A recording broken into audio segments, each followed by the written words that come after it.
आहे. पंजाब हा 5 नद्यांचा प्रदेश म्हणून प्रसिद्ध आहे.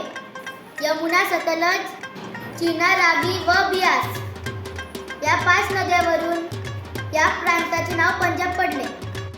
चंदीगड ही पंजाबची राजधानी आहे. भगवंत सिंग मान या राज्याचे मुख्यमंत्री आहे. पंजाबी ही या राज्याची भाषा आहे. थाळा नाम क्या है? हमारा नाम गुंजन है. भांगडा हे या राज्याचे प्रसिद्ध नृत्य आहे. लोहरी बैसाखी या राज्यात मोठ्या प्रमाणात हे उत्सव साजरे केले जातात. या राज्याचा प्रसिद्ध खाद्यपदार्थ आहे छोले भटुरे. गहू हे या राज्यातील प्रमुख पीक आहे. या राज्यातील प्रसिद्ध ठिकाण आहे स्वर्ण मंदिर, जालियनवाला बाग, पटियाला. धन्यवाद. सत श्री अकाल.